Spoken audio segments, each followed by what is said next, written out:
하버드를 수석 졸업하고 지금은 서울에서 30분 넘게 줄 서서 국밥 먹고 있어요. 믿기지 않죠? 그 말을 들은 친구들은 다 똑같이 물어봐요. 너 한국이 뭐라고 그렇게까지 해? 솔직히 저도 그 질문을 스스로한테 수천 번쯤 했던 것 같아요. 안녕하세요. 저는 레이첼.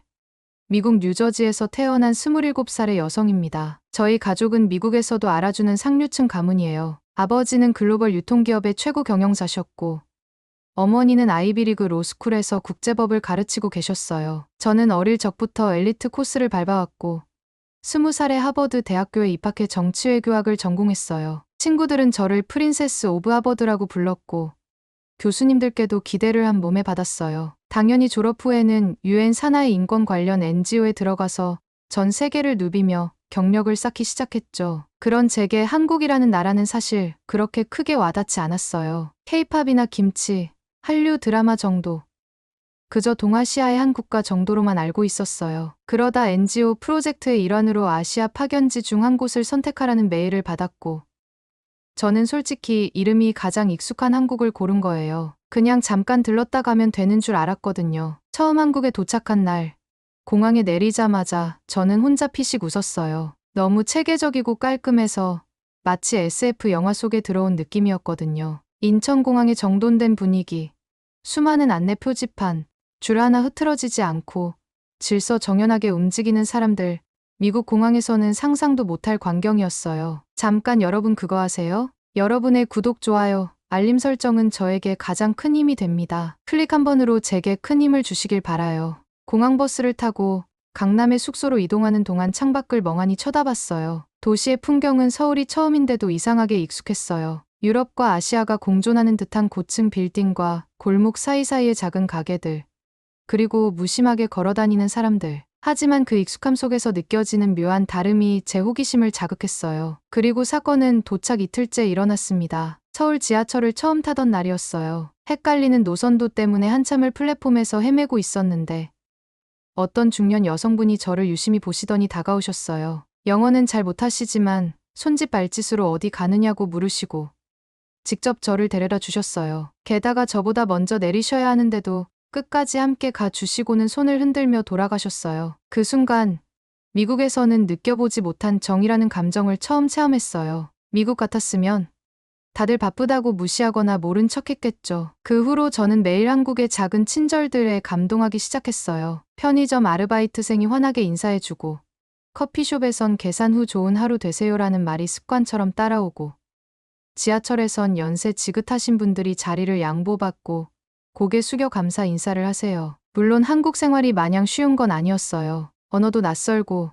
문화 차이도 크고 길 찾기도 헷갈리고, 그런데 그런 불편함조차도 사람들의 배려가 감싸주니까 전혀 두렵지 않았어요. 저는 단순히 한국을 좋아하게 된 게 아니었어요. 그 안에서 제가 몰랐던 제 자신을 발견하게 된 거예요. 미국에서는 늘 완벽해야 했고 경쟁에서 이겨야만 인정받을 수 있었어요. 하지만 여기서는 그저 사람으로 대우받고 있다는 느낌을 받았어요. 며칠 전엔 마트에서 물건을 계산하다가 지갑을 두고 나온 걸 알게 됐는데, 저를 본 아주머니가 잠시만 기다리라고 하시더니 직접 계산해 주셨어요. 괜찮아요.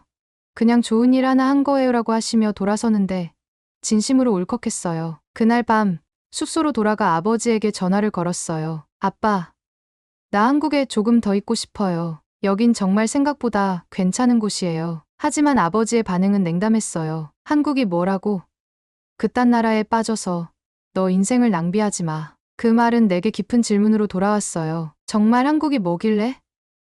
그런데 그 질문에 전 이렇게 대답하고 싶었어요. 여긴 내가 처음으로 숨을 쉬는 곳이에요. 이게 제가 한국에서 보낸 첫 번째 이야기예요. 믿기 어렵겠지만 제 인생은 정말 여기서부터 바뀌기 시작했어요. 한국에서의 생활이 길어질수록 제 안에 작은 변화들이 자라고 있었습니다. 처음엔 그저 우연히 선택한 파견지였지만 이제는 일상 속 하나하나가 새롭고 따뜻하게 다가오기 시작했어요. 특히 제가 맡은 프로젝트가 본격적으로 시작되면서 서울시청과 협업하게 되었는데, 그때 한국 사회의 또 다른 면을 깊이 있게 체험하게 되었습니다. 시청에서는 지역 사회를 위한 공익 프로그램을 진행하고 있었고, 저는 번역과 기획 보조 역할을 맡았어요. 처음엔 언어도 어렵고 속도감 있는 회의 진행 방식에 당황했지만 이상하게도 스트레스보다는 동기부여가 더 컸습니다. 모든 사람들이 정말 열심히 일하고 각자의 자리에서 존중을 받으며 살아간다는 인상이 강하게 남았어요. 회의를 마치고 다 같이 식사를 하던 날이 있었습니다. 조그마한 골목길 안쪽 식당이었고 메뉴는 김치찌개였어요. 저는 매운 음식을 잘 못 먹어서 조금 걱정했는데 직원 한 분이 조용히 저를 위해 덜 매운 반찬을 따로 준비해 주셨습니다. 그분은 아무렇지도 않게 외국 분이니까 배려해 드려야죠라고 웃으며 말했어요. 저는 너무 놀라고 고마워서 식사 내내 그분의 말을 곱씹게 되었어요. 그 일이 있고 난 뒤 저는 스스로도 몰랐던 마음속 그늘 같은 게 조금씩 사라지는 걸 느꼈습니다. 미국에서는 항상 뭔가 증명해야 한다는 압박감이 있었어요. 하버드 졸업생이라는 타이틀은 자랑스러우면서도 동시에 저를 옥죄는 족쇄였어요. 그런데 한국에서는 그 타이틀보다 제 얼굴을 보고 먼저 웃어주는 사람들이 많았고 그런 따뜻함이 저를 사람이 아닌 자격증으로 보지 않는다는 걸 알게 해줬어요. 어느 날 퇴근길, 지하철에서 겪은 일도 아직 생생해요. 늦은 시간이라 피곤해서 깜빡 졸았는데 제 무릎 위에 누군가의 코트가 덮여 있었어요. 고개를 들어보니 맞은편에 앉은 아주머니가 저를 향해 손짓을 하며 춥잖아요라고 하시더라고요. 그 순간 제 가슴속 어딘가가 울컥하며 무너졌습니다. 낯선 이방인에게 그 어떤 대가도 바라지 않고 보여준 배려는 그날 하루를 너무 따뜻하게 마무리하게 만들어주었어요. 이런 경험들이 쌓이면서 저는 자연스럽게 더 오래 한국에 있고 싶다는 생각을 하기 시작했어요. 미국에서 받는 연봉도 높았고 경력도 화려했지만 이상하게 그게 점점 중요하지 않게 느껴졌어요. 어느새 전 한국어 수업도 등록했고 작은 원룸을 얻어 자취를 시작했어요. 영어로만 대화하던 제가 조금씩 감사합니다. 괜찮아요. 같은 말을 자연스럽게 입에 올리게 되었고 전통시장에 가서 아저씨, 아줌마들과 가격 흥정도 해보기 시작했어요. 한 번은 길을 걷다가 비를 맞게 되었는데 우산이 없어서 가게 처마 밑에 서 있던 적이 있어요. 그때 어떤 대학생 커플이 저를 보고 우산을 반으로 접더니 제 쪽으로 들어와 함께 쓰자고 했어요. 저는 너무 놀라 괜찮아요.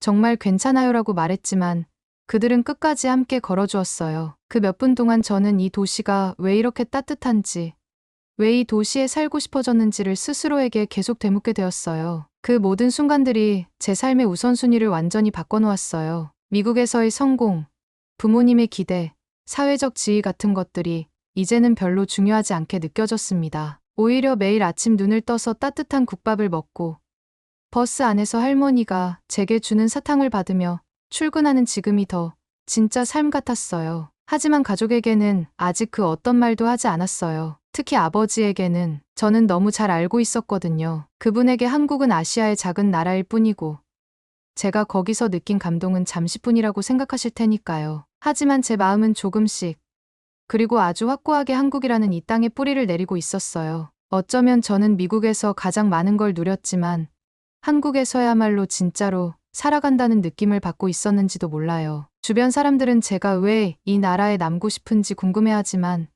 저는 그냥 웃어요. 설명하지 않아도 되는 것.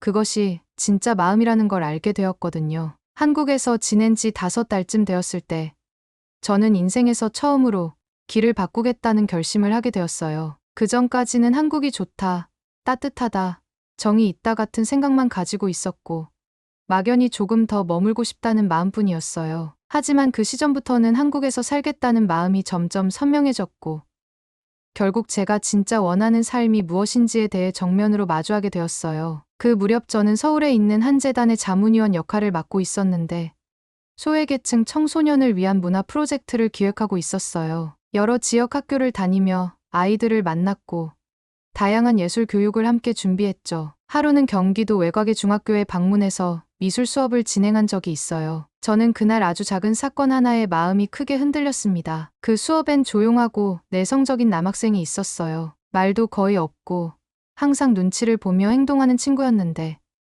제가 자신이 좋아하는 것을 그려보자고 말하자 정말 조심스럽게 종이에 가족을 그렸어요. 어머니는 항상 병원에 계시고 아버지는 일 때문에 자주 집을 비운다는 말에 저는 아무 말도 할 수 없었습니다. 수업이 끝난 후 아이는 저에게 손편지를 줬어요. 레이첼 선생님, 저도 나중에 외국인처럼 멋지게 살고 싶어요. 오늘 너무 고마워요. 그 손편지를 가방에 넣는 순간 저는 마음속에서 뭔가 툭 떨어지는 소리를 들었어요. 그날 밤 숙소로 돌아와 한참 동안 침대에 앉아 있었습니다. 그 아이의 눈빛이 머릿속을 떠나지 않았어요. 저는 지금껏 성공이라는 기준 안에서만 인생을 설계해왔지만 과연 그것만이 옳은 방향이었을까 하는 의문이 생기기 시작했어요. 누구에게 보여주기 위한 삶이 아니라 제가 진심으로 원하고 의미를 느낄 수 있는 삶을 살고 싶다는 생각이 점점 커졌습니다. 그렇게 결심이 서기 시작하자 부모님께 진실을 털어놔야겠다는 생각이 들었어요. 저는 뉴욕에 있는 아버지에게 국제전화를 걸었고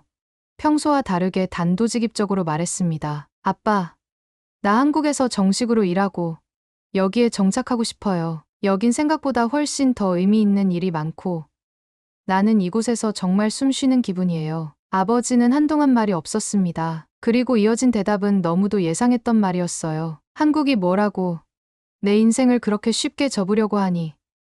그 나라에 무슨 대단한 게 있다고. 넌 하버드를 졸업했어. 우리는 너한테 모든 걸 투자했어. 그 목소리엔 실망과 분노가 섞여 있었고 그 말을 듣는 순간 저도 모르게 눈물이 났습니다. 저는 침착하게 그러나 단호하게 말했어요. 아빠, 한국이 뭐라고 하셨죠?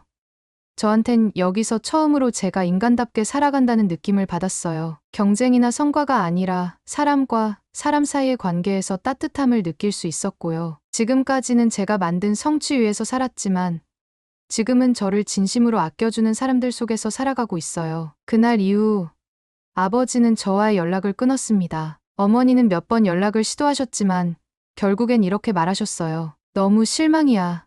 레이첼, 너답지 않아. 이건 감정적 충동일 뿐이야. 그 말이 마음을 찌르듯 아팠지만 저는 그 말을 곱씹으며 되묻고 또 되물었어요. 내가 정말 감정에 휘둘리고 있는 걸까?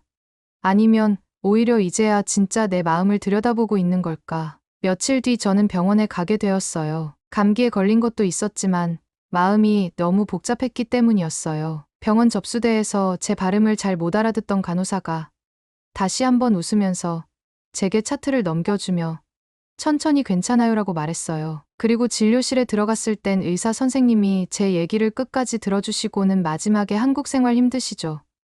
그래도 잘 오셨어요라고 말해주셨어요. 저는 참지 못하고 그 자리에서 울어버렸습니다. 이방인인데도 환영해주는 이곳에서 저는 내가 외롭지 않다는 걸 느꼈고 오히려 가족에게선 듣지 못한 위로를 한국 사람들에게서 받았어요. 그날 병원을 나서며 저는 마음속으로 다짐했어요. 이 선택이 쉽지 않더라도 후회하지 말자고요. 왜냐하면 이건 도피가 아니라 내가 진심으로 원하는 삶으로 나아가는 길이니까요. 그동안 한국에서 받은 작은 친절, 환한 미소, 누군가의 배려 한마디가 지금의 저를 만들었다고 해도 과언이 아니에요. 가족의 반대는 여전히 마음 아픈 일이지만 그걸 감수하고서라도 한국에서 살아가고 싶다는 확신은 더욱 또렷해졌습니다. 한국이 뭐길래라고요? 제게는 이 나라가 처음으로 저를 사람으로 대해준 곳이었어요. 그래서 저는 여기에 남기로 결심했습니다. 시간이 지나면서 한국에서의 생활은 더 이상 새로운 것이 아니었어요. 제 삶의 일부가 되었고 저를 구성하는 뿌리 중 하나처럼 느껴졌습니다. 익숙한 골목길, 아침마다 인사해주는 편의점 사장님, 주말마다 함께 산책하는 동네 강아지들까지 모든 것이 따뜻했고 그 안에서 저는 사람으로서 숨 쉬고 있었어요. 그런 일상 속에서 만난 한 사람이 있어요. 처음엔 업무 때문에 알게 된 분이었는데 서울시의 지역 봉사 프로그램을 함께 기획하며 자주 마주쳤습니다. 그는 저보다 조금 나이가 많은 한국 남성이었고 말투는 조용했지만 배려심이 깊었고 언제나 주변을 살뜰히 챙기는 사람이었어요. 제가 한국어로 문장을 버벅이면 끝까지 기다려주고 눈치 보며 사소한 표현 하나 고를 때도 부끄럽지 않게 도와주는 그런 사람이었죠. 한 번은 일 마치고 비 오는 저녁이었는데 제가 우산을 안 들고 나왔다고 하자 아무 말 없이 본인의 우산을 반으로 접어 함께 써주셨어요. 좁은 우산 속에서 비가 조금씩 스며들었지만 그 순간만큼은 마음이 무척 포근했습니다. 그리고 그날 저희는 처음으로 일을 벗어난 이야기를 나누었어요. 그는 할머니 손에 자라 어릴 적부터 혼자 똑바로 살아야 했던 사람이었고 그래서인지 남에게 폐를 끼치지 않으려 애쓰는 모습이 인상 깊었어요. 그 후로도 자주 함께 걷고 밥을 먹고 때로는 공원 벤치에 앉아 이런저런 얘기를 나누다 보니 자연스럽게 마음이 가까워졌습니다. 저는 그 사람과 함께 있는 시간이 편안했고 경쟁이나 판단 없이 나 자신으로 있을 수 있는 것이 너무 좋았어요. 어느 날 그가 조심스럽게 제게 말을 꺼냈어요. 혹시 나랑 한국에서 오래 같이 살아볼 생각은 있어요? 그 말에 저는 마음 깊숙이 따뜻한 무언가가 차오르는 걸 느꼈습니다. 그와 연인이 된 이후 제 한국 생활은 조금 더 색을 갖게 되었어요. 아침마다 보내는 메시지, 일 끝나고 마시는 따뜻한 커피. 서로 다른 문화에서 자라났지만 대화를 통해 천천히 맞춰가는 과정은 마치 제가 이곳에 더 깊이 뿌리를 내리는 느낌이었어요. 처음엔 제 주변 한국인 친구들도 놀랐지만 이내 모두 축하해 주었고 저희는 그렇게 천천히 서로의 삶 속에 스며들어 갔습니다. 그렇게 서로의 일상 속에 자연스럽게 스며들며 지내던 어느 날 저는 큰 결심을 하게 되었어요. 부모님께 연락을 드리기로 한 거예요. 그동안 한참 동안 연락을 끊은 채 살아왔고 짧은 이메일만 몇 번 오고 간 것이 전부였지만 이제는 더 이상 외면할 수 없었어요. 저는 지금의 저를 보여드리고 싶었고 무엇보다 제가 사랑하는 사람을 부모님께 소개하고 싶었습니다. 용기를 내어 이메일을 보냈습니다. 긴 글이 아니었어요. 그냥 담백하게 지금 한국에서 어떤 삶을 살고 있는지, 어떤 사람을 만나 어떻게 지내고 있는지를 간략히 이야기했어요. 그리고 마지막에 이렇게 적었어요. 엄마, 아빠, 가능하다면 한국에 한번 와주세요. 직접 보고 느껴주셨으면 좋겠어요. 저와 제가 사랑하는 사람을요. 처음엔 아무 답이 없었어요. 며칠이 지나도 메일함은 조용했고 저는 괜히 보냈나 싶어 후회하기도 했습니다. 그러다 어느 날 어머니에게서 짧은 답장이 도착했어요. 너의 아버지는 아직 많이 단단하지만 내가 직접 초대하니 안 갈 수도 없겠다고 하더구나. 시간이 되면 한번 가볼게. 그 한 줄이 어찌나 뭉클하던지 저는 메일을 여러 번 읽으며 울컥했어요. 그렇게 몇 주 뒤 부모님이 한국에 도착하셨습니다. 인천공항 도착장에서 부모님을 마주한 순간 저는 말문이 막혔어요. 어머니는 여전히 따뜻한 눈빛이셨지만 아버지는 굳은 얼굴로 고개만 끄덕이셨어요. 괜히 긴장한 채 택시에 올라 숙소로 향했고 그 길 내내 저희는 날씨 이야기를 하거나 창밖을 바라보기만 했어요. 다음 날 저는 부모님을 모시고 한국의 여러 곳을 안내하기 시작했어요. 인사동 거리에서 전통 공예품을 구경하고 북촌 한옥마을을 걸었고 저녁에는 한식당에서 된장찌개와 잡채를 대접했어요. 아버지는 처음엔 음식에 익숙하지 않다며 젓가락질도 버벅였지만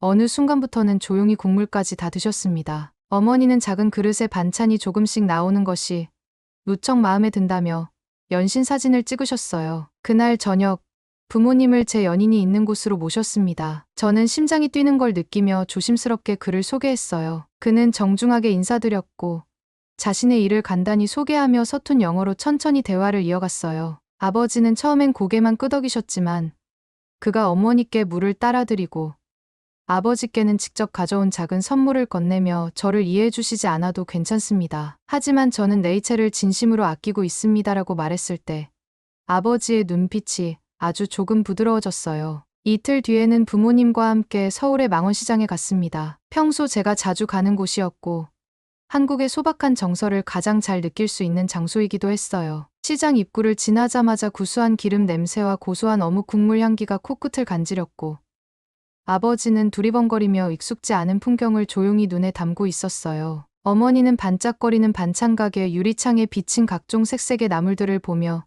이건 다 뭔 음식이니? 하고 물으셨어요. 저는 웃으며 하나씩 설명해 드렸습니다. 조금 걸어가자 뜨거운 튀김 냄새가 풍겨오는 분식집 앞에 멈춰섰어요. 아주머니께서 저를 보자 반가운 듯 웃으시며 외국 손님 데려왔네? 이거 한번 드셔보세요. 하며 갓 튀긴 고구마 튀김을 집게로 집어 아버지 손에 쥐어주셨어요. 고소한 튀김옷 아래에 달콤하고 부드러운 고구마가 촉촉하게 들어있었고 아버지는 조심스럽게 한 입 베어문 뒤 미간을 찌푸리며 말했어요. 생각보다 훨씬 맛있구나. 이거 기름에 튀긴 건데도 느끼하지 않네. 어머니도 그 모습을 보고 웃으시며 한 조각을 집어 드셨고 이내 고개를 끄덕이며 이런 간식이라면 매일 먹을 수 있겠네라고 하셨어요. 그 옆에서는 어묵을 끓이고 있던 할아버지께서 국물 한 컵을 종이컵에 담아주시며 뜨끈할 때 마셔봐요.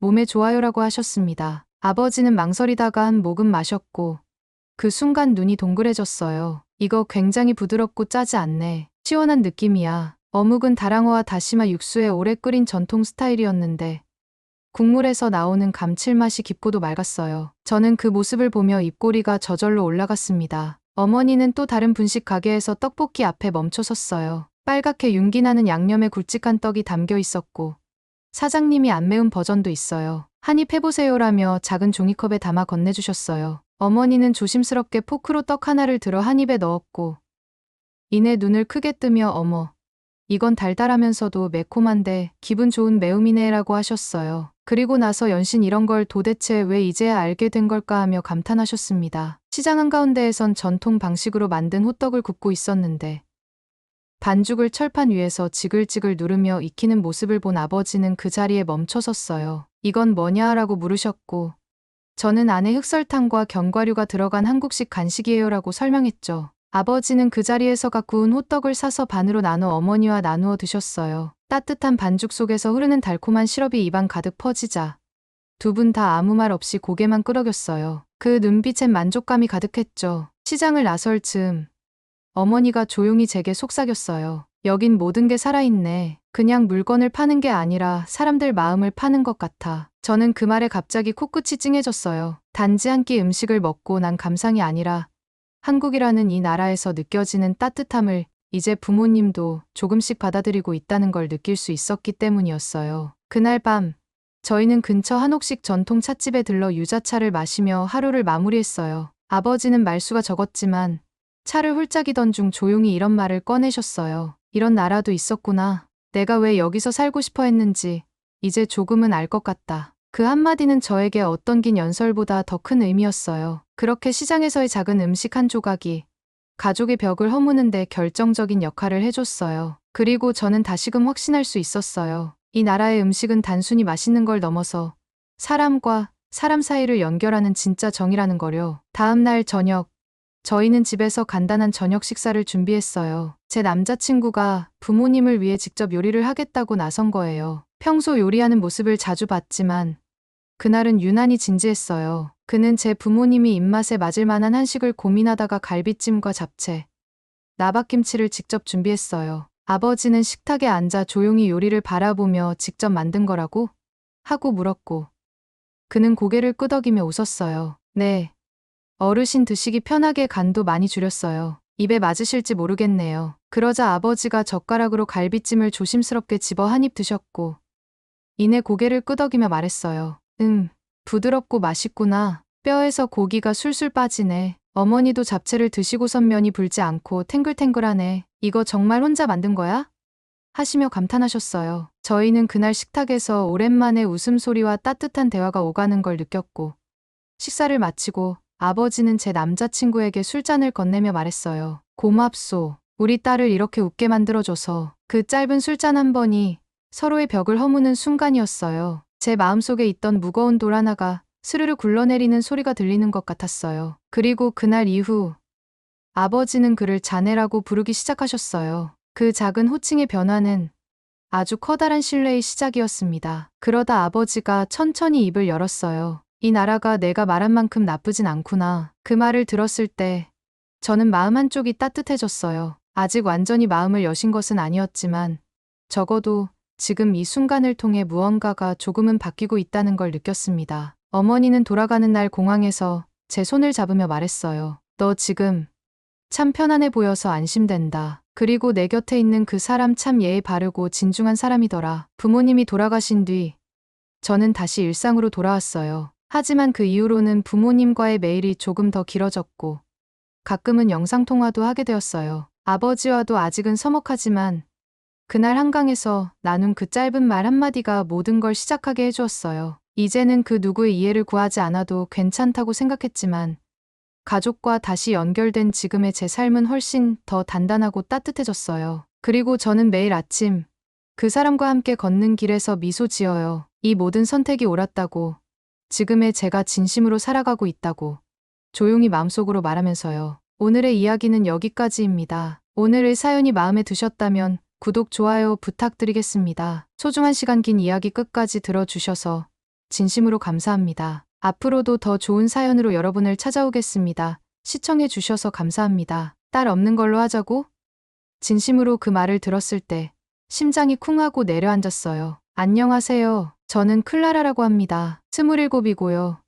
유럽의 남부에 위치한 작은 시골 마을에서 자랐습니다. 이곳은 참 평화롭고 아름답지만 동시에 변화가 느리기로 유명한 곳이에요. 특히 저희 집은 그 중에서도 가장 전통적인 집안으로 알려져 있습니다. 저희 가문은 무려 150년 넘게 같은 땅에서 와인 농장을 운영해왔고 조상 대대로 이어진 뿌리를 자랑으로 삼으며 살아왔죠. 아버지는 마을의 대표 격인분이고 어머니는 저에게 어릴 때부터 가문을 대표하는 여자가 되라고 가르치셨어요. 옷차림, 말투, 행동 하나하나까지요. 솔직히 말하면 그런 환경에서 자라는 게 숨막힐 때도 있었어요. 하지만 저는 그저 그런 삶이 당연하다고 생각했죠. 그게 내 인생이라고 믿었으니까요. 그러던 어느 날, 대학에서 제가 전공으로 선택한 국제문화학 수업 중 하나에서 K-팝과 한국 문화에 대한 발표 과제가 주어졌어요. 처음엔 단순한 리서치 과제였는데 자료를 찾다가 한 한국 드라마 클립을 보게 됐습니다. 거기엔 전통과 현대가 어우러진 서울의 모습,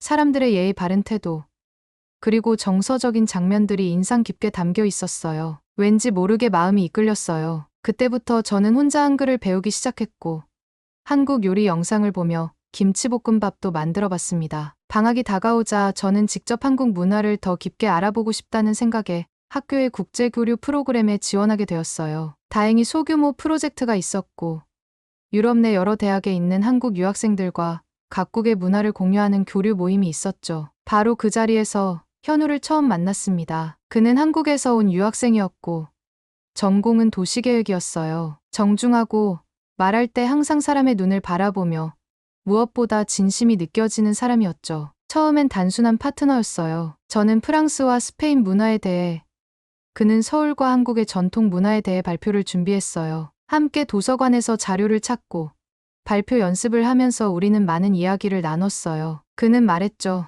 한국은 오래된 것과 새로운 것이 공존하는 곳이에요. 그게 저희가 자랑스러워하는 문화예요. 그 말에 저는 깊이 끌렸어요. 제 삶엔 늘 전통이 있었지만 그건 숨막히는 족쇄 같았거든요. 그런데 그는 전통을 사랑하면서도 현재를 즐기고 있었어요. 현우와 함께 공부하며 지내던 어느 날 그는 말했어요. 클라라, 언젠가 진짜 한국을 보여주고 싶어요. 교과서나 유튜브로는 알 수 없는 따뜻하고 다정한 사람들, 그런 한국을요. 그 순간 제 심장은 두근거렸고 어딘가로 달려가고 싶다는 충동이 치솟았어요. 저는 처음으로 지금까지 제가 갇혀있던 세상 밖을 진심으로 궁금해졌습니다. 몇 달 후, 저는 부모님 몰래 비행기 티켓을 끊고 서울행 비행기에 올랐습니다. 그때까지만 해도 몰랐어요. 그 작은 선택이 제 인생을 완전히 바꿔놓을 줄은요. 그리고 아버지의 딸 없는 걸로 하자는 말을 듣게 될 줄도요. 잠깐 여러분 그거 아세요? 여러분의 구독, 좋아요, 알림 설정은 저에게 가장 큰 힘이 됩니다. 클릭 한 번으로 제게 큰 힘을 주시길 바라요. 서울에 처음 도착했을 때 저는 마치 다른 행성에 온 것 같았습니다. 공항 문을 열고 나서는 순간 익숙하지 않은 한글 간판들과 바쁘게 움직이는 사람들 사이에서 잠시 멍해졌어요. 하지만 이상하게도 두려움보다는 설렘이 더 컸습니다. 그 모든 낯설음이 마치 모험처럼 느껴졌거든요. 현우는 공항까지 마중을 나와 있었어요. 어쩐지 그를 보는 순간 마음이 놓였고 제게 처음 생긴 서울에서의 안전지대 같았습니다. 그는 저를 강남에 있는 게스트하우스로 안내해 주었고 며칠은 그곳에서 머물기로 했습니다. 창밖으로 보이는 서울의 야경은 황홀했고 머릿속이 복잡하면서도 자유로웠어요. 제가 선택한 이 길이 옳았다는 확신이 조금씩 들기 시작했습니다. 그날 밤 우리는 한강 근처 작은 공원에 앉아 이야기를 나눴어요. 밤바람은 선선했고 멀리서 들려오는 음악 소리에 맞춰 아이들이 뛰노는 모습이 인상 깊었습니다. 저는 그런 풍경이 너무 좋아서 계속 웃고 있었어요. 현우가 묻더군요. 이런 거 처음이지? 저는 고개를 끄덕이며 말했어요. 맞아요. 우리 동네에선 밤에 여자가 혼자 공원에 나가는 건 상상도 못할 일이에요. 서울에서의 생활은 하루하루가 새로웠습니다. 편의점만 가도 정말 놀라웠어요. 유럽에서는 대개 저녁이 되면 문을 닫는 가게들이 많았는데 서울에선 새벽이 되어도 불이 환하게 켜진 편의점이 거리 곳곳에 있었습니다. 처음엔 그 자체가 신기했어요. 어쩌다 늦게 귀가하게 된 어느 날 동네 편의점에 들렀는데 문을 열고 들어서는 순간 깔끔하게 정돈된 진열대와 은은한 조명이 저를 반겨줬습니다. 그날 처음으로 먹어본 음식이 바로 삼각김밥이었어요. 어떻게 삼각형으로 밥을 포장할 수 있는지 신기했죠. 직원분께 조심스럽게 이건 어떻게 먹어요?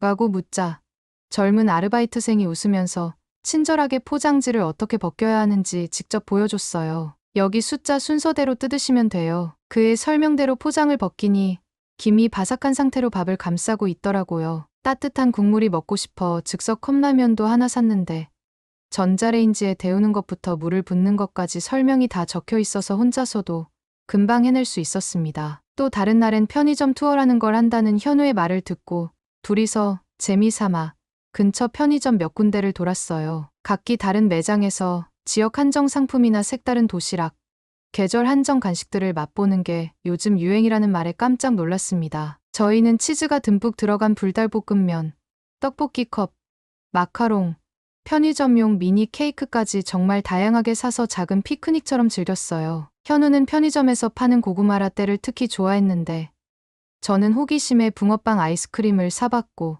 그 맛에 반해버렸어요. 무엇보다 인상 깊었던 건 어느 매장을 가든 점원들이 항상 안녕하세요 하고 인사를 건넨다는 거였어요. 계산을 마치고 나갈 때는 감사합니다라고 웃으며 말해주는 그 한마디가 참 따뜻하게 느껴졌어요. 어떤 날은 짐이 너무 많아 봉투에 담기도 버거워하자 점원분이 제가 도와드릴게요 하며 직접 묶어주시기도 했고요. 그런 소소한 배려가 정말 마음을 편하게 해줬어요. 한국의 편의점은 단순한 가게 그 이상이었습니다. 늦은 밤 배고플 때 기대는 작은 식탁이 되어주기도 했고 새로운 맛을 발견하는 작은 놀이터이기도 했습니다. 그리고 그 안에서 만난 친절함은 이 도시가 단지 빠르기만 한 곳이 아니라는 걸 알려주는 증거였어요. 저는 그 속도와 따뜻함이 동시에 존재하는 이곳이 점점 더 좋아지고 있었어요. 현우는 저를 정말 다채로운 곳으로 데려가 주었습니다. 서울의 흔한 관광지가 아닌 조금은 숨겨진 공간들에서 우리는 소중한 추억을 쌓아갔어요. 어느 날은 이른 아침부터 저를 데리고 망원동에 있는 한 오래된 레코드 가게에 갔습니다. 입구엔 옛날 카세트 테이프와 흑백 사진들이 붙어 있었고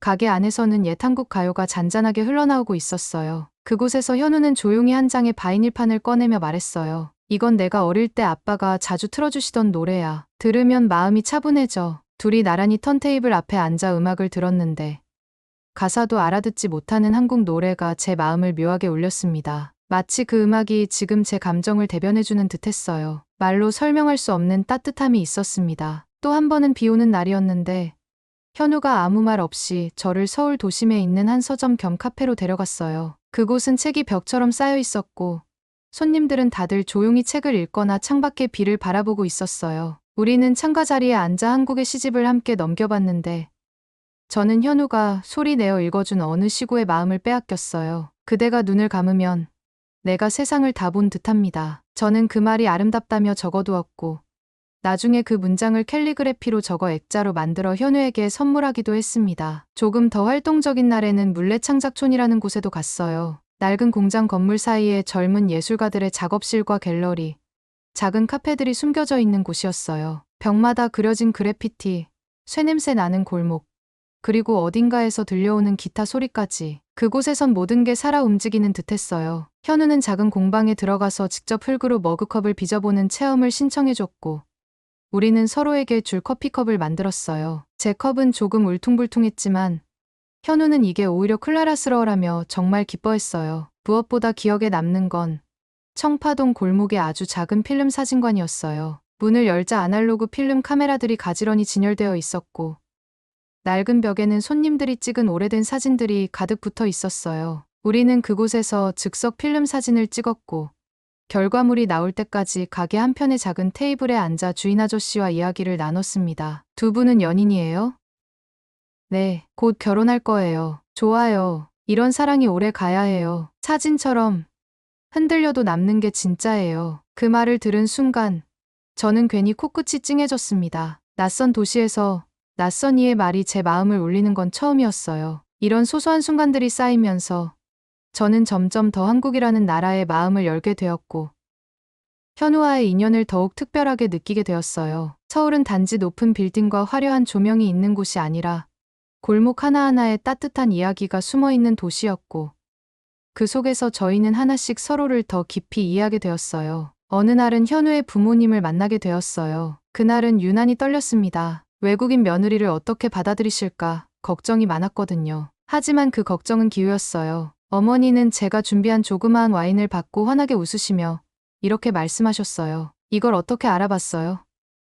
제가 와인 좋아하는 거 어떻게 아셨어요? 아버지는 조용한 분이셨지만 식사 중에 저를 바라보며 말이 조금 어려우면 천천히 해요. 괜찮아요. 우리 다 알아들어요. 라고 말해주셨어요. 그 순간 저는 낯선 나라에서 처음으로 가족 같은 따뜻함을 느꼈습니다. 현우와 저는 함께 살 집을 알아보기 시작했어요. 마포 쪽의 조용한 동네에 있는 작은 오피스텔을 보러 갔을 때 저는 그곳이 우리 둘에게 딱 맞는 공간이라는 생각이 들었습니다. 창밖으로 한강이 살짝 보이고 주방도 아늑했어요. 현우는 부엌 한쪽 구석을 가리키며 말했어요. 여기다 내가 좋아하는 프렌치 토스트 만들면 딱일 것 같지 않아? 그 한마디에 저는 웃음을 터뜨렸습니다. 시간이 흐를수록 저는 점점 이곳에서 뿌리를 내리고 있다는 느낌을 받았어요. 한국은 제게 단순한 여행지가 아니었고 그냥 낯선 땅도 아니었어요. 여긴 제가 스스로 선택한 삶이 시작되는 곳이었고 현우는 그 삶을 함께 걸어갈 사람이라는 확신이 생겼습니다. 결혼을 결심한 건 아주 자연스러운 일이었습니다. 우리는 함께할 시간이 너무나도 좋았고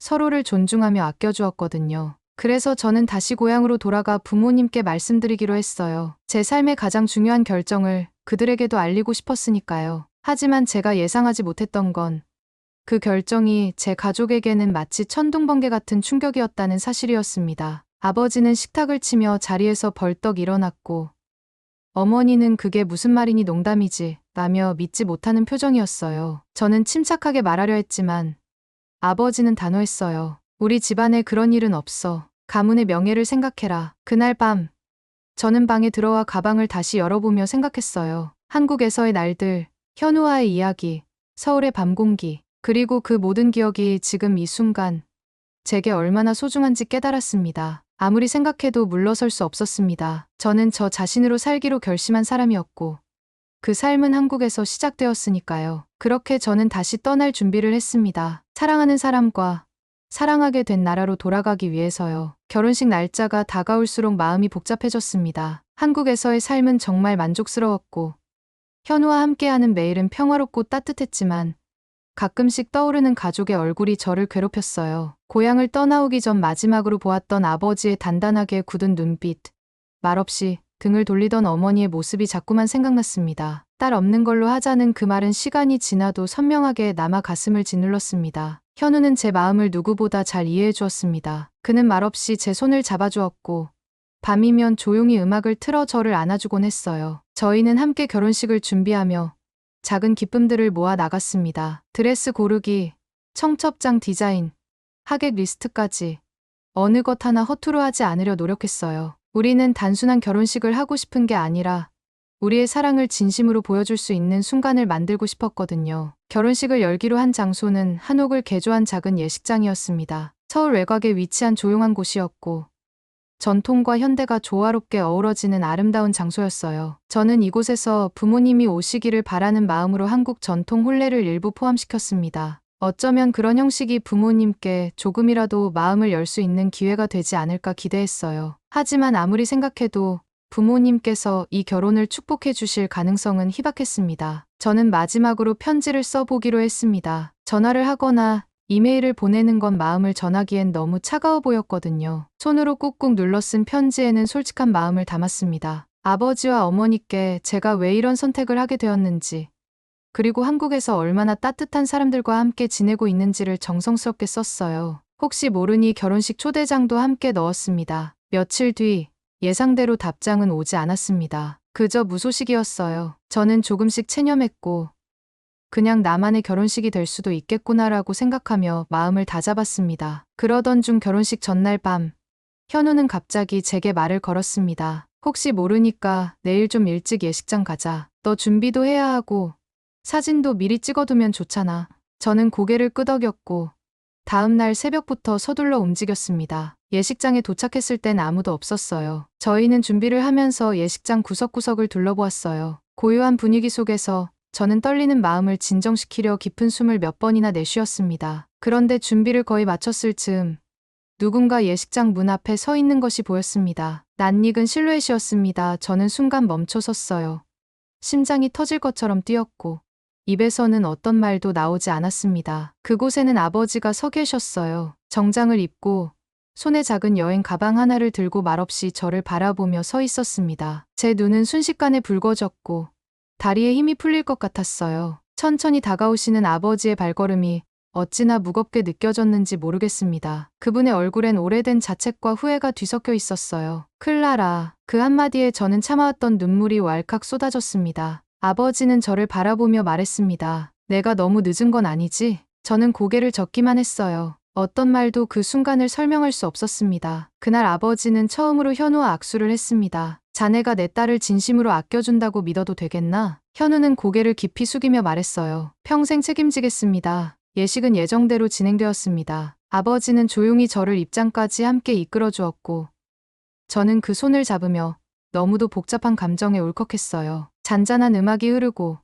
하객들의 시선이 저희에게 쏠려 있었지만 저는 오직 아버지와 현우의 얼굴만을 바라보았습니다. 그날 이후 아버지는 며칠 더 한국에 머물렀습니다. 처음에는 낯선 음식과 언어, 빠르게 움직이는 도시의 분위기에 조금은 경계하는 듯했지만 하루하루 지날수록 표정이 부드러워지는 게 느껴졌어요. 그 변화는 함께 보낸 소소한 시간 속에서 피어난 것이었습니다. 현우는 아버지를 위해 특별한 하루를 계획했어요. 무언가 화려하거나 유명한 관광지가 아니라 오히려 아버지가 진짜 한국의 일상과 문화를 체험할 수 있는 곳으로요. 그날 우리는 강원도 홍천에 있는 작은 전통 찻집과 손두부 마을로 떠났습니다. 고즈넉한 시골길을 따라 도착한 찻집은 오래된 기와 지붕 아래 자리하고 있었고 정원 한켠에는 매화가 막 피어나고 있었어요. 찻집 안에는 사장님이 정성껏 차려주신 전통 다과와 따뜻한 오미자차가 놓여 있었어요. 아버지는 처음엔 생소한 맛에 고개를 갸웃했지만 몇 모금 마시더니 조용히 눈을 감고 음미하셨습니다. 이거 의외로 마음이 차분해지는 맛이구나. 그 말에 어머니도 웃으시며 당신 이런 취향이었어 하고 놀라워하셨어요. 그렇게 셋이서 조용히 차를 마시고 정원을 걷는 동안 저는 오랜만에 부모님의 웃음을 보며 마음이 따뜻해졌습니다. 점심은 근처 마을에서 유명한 손두부 정식을 먹으러 갔습니다. 나무로 댕긴 식탁 위에 다양한 반찬과 고소한 두부가 정갈하게 차려졌고 시골 인심 가득한 식당 아주머니는 어르신은 멀리서 오셨어요? 우리 딸도 유학가 있어서 어르신 마음 알겠어요. 라고 말해주셨어요. 아버지는 그 말에 조용히 고개를 끄덕이며 이런 따뜻한 말 참 오랜만에 듣는구먼 하고 혼잣말처럼 말씀하셨어요. 서울로 돌아오는 길에는 현우의 외할머니가 계신 파주 농장에도 들렀습니다. 작은 텃밭에서 자라나는 봄나무를 함께 뽑고 장독대 옆에서 막걸리를 나눠 마시는 시간을 가졌어요. 외할머니는 손수 만든 김치와 깨십장아찌를 꺼내주시며 사돈, 외국에서 온 분이라 걱정했는데 나랑 통하는 구석이 있네 라며 아버지의 손을 덥석 잡으셨어요. 그때 아버지는 처음으로 크게 웃으셨습니다. 어린 시절 시골에서 자라셨다는 이야기를 꺼내며 자신도 예전에는 두 손에 흙을 묻히고 살았다고 하셨어요. 그날 밤 집으로 돌아오는 길에 아버지는 차 안에서 창밖을 바라보다 조용히 말씀하셨습니다. 나는 한국이 이렇게 사람 냄새 나는 나라일 줄 몰랐어. 텔레비전에서 보는 모습만이 전부가 아니었구나. 저는 그 말이 얼마나 반가웠는지 모릅니다. 아버지가 진심으로 이 나라를 이해하려는 마음을 품게 된 걸 느낄 수 있었어요. 그리고 그 며칠 동안의 시간 덕분에 어머니 역시 한국에 대해 훨씬 부드러운 시선을 갖게 되셨습니다. 길을 걷다 만난 꽃가게에서 한복 입은 할머니가 건넨 따님 정말 예뻐요. 복 받으셨네요라는 말에 어머니는 눈시울을 붉히며 제 손을 꼭 잡아주셨습니다. 처음엔 반대했지만 내가 이렇게 당당하고 밝게 살고 있는 걸 보니까 엄마는 이제 마음이 놓인다. 이제는 저희 집 냉장고엔 외할머니가 싸주신 묵은지와 시골 된장이 자리 잡고 있고 아버지는 귀국 후에도 손님이 오면 오미자차를 내어주시는 분이 되셨습니다. 어머니는 한국 전통 매듭공예를 배워보고 싶다며 도자기 학원도 알아보고 계세요. 그렇게 부모님과 함께 보낸 한국에서의 시간은 단순한 여행이 아니었습니다. 오랜 시간 닫혀 있었던 마음의 문을 서서히 여는 과정이었고 서로를 다시 알아가는 소중한 기회였어요. 그 안에서 저는 가족이란 결국 서로 다른 세계를 인정하고 존중하는 것에서부터 다시 시작된다는 것을 배웠습니다. 결혼식이 끝나고 아버지는 공항으로 돌아가기 전 저를 꼭 안아주며 말했어요. 딸 없는 걸로 하자고 했던 그 말 평생 후회할 뻔했다. 늦게라도 와서 다행이구나. 그 순간 저는 정말로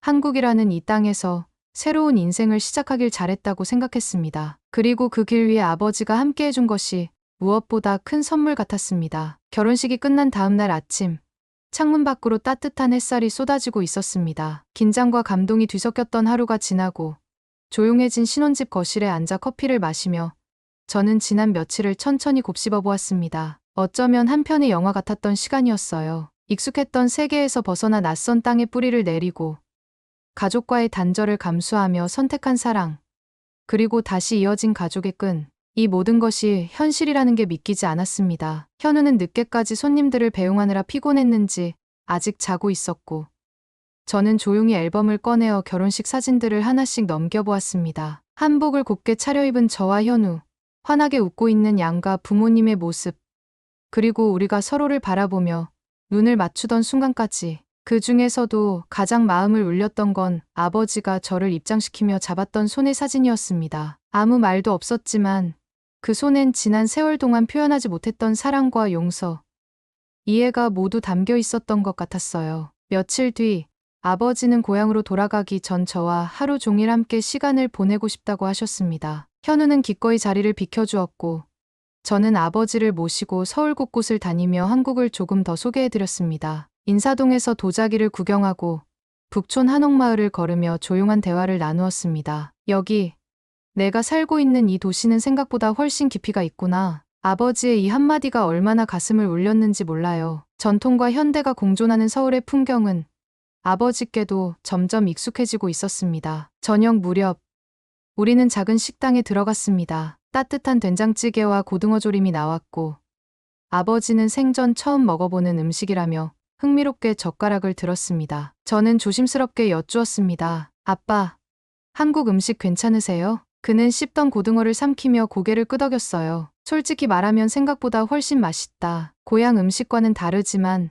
낯설지 않네. 너는 이런 곳에서 살고 있었구나. 식사를 마치고 나와 걷던 길, 아버지는 발걸음을 멈추고 제게 말했습니다. 클라라, 내가 널 오해했던 것 같구나. 너는 단순히 사랑에 빠진 게 아니었구나. 너는 너 자신이 되기 위해 이곳을 선택한 거였지. 그 말에 저는 눈시울이 붉어졌습니다. 아버지가 제 선택을 이해해준다는 사실 하나만으로도 오랫동안 얼어붙어 있던 마음 한구석이 스르르 녹아내리는 느낌이었어요. 아버지를 공항에서 배웅하는 날, 저는 아버지의 손을 꼭 잡았습니다. 아빠, 한국에 다시 놀러 오실 거죠? 그는 말없이 고개를 끄덕이더니 작은 미소를 지으며 말했어요. 이번엔 너희 시댁의 와인 몇 병 가져와야겠구나. 우리 농장에서 특별히 숙성된 걸로. 그 순간 저는 울지 않으려고 애쓰면서도 웃음을 참을 수 없었습니다. 아버지가 그렇게 자연스럽게 너희 시댁이라고 말해준 건 그 누구보다 큰 용기였다고 생각했어요. 시간은 흐르고 저희는 이제 결혼한 지 한 달이 조금 넘었습니다. 현우는 여전히 아침이면 따뜻한 미소로 제 하루를 열어주고,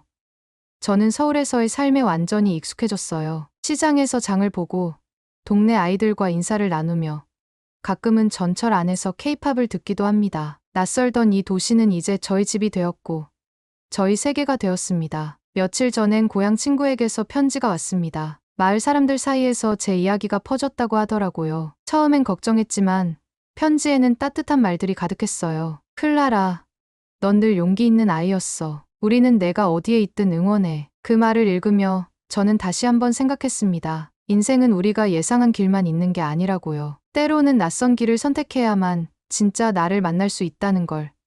그리고 그 길 끝에서 마주한 사람들과의 인연이야말로 인생의 진짜 선물이라는 거요. 저는 이제 확신합니다. 가족과의 갈등, 문화의 차이, 모든 걸 감수하고도 제가 이곳에 머무는 이유는 단 하나. 이곳이 제가 진짜로 살아있다고 느끼는 곳이기 때문입니다. 그리고 그 곁에는 저를 있는 그대로 받아주고 사랑해주는 현우가 있기 때문이에요. 이제는 부모님도, 친구들도, 그리고 저 자신도 모두 이 선택을 받아들였고 저를 응원해주고 있습니다. 저는 더 이상 두려움 없이 말할 수 있어요. 저는 한국에서 제가 꿈꿔온 인생을 살고 있다고요. 오늘의 이야기는 여기까지입니다. 오늘의 사연이 마음에 드셨다면 구독, 좋아요 부탁드리겠습니다. 소중한 시간 긴 이야기 끝까지 들어주셔서 진심으로 감사합니다. 앞으로도 더 좋은 사연으로 여러분을 찾아오겠습니다. 시청해주셔서 감사합니다.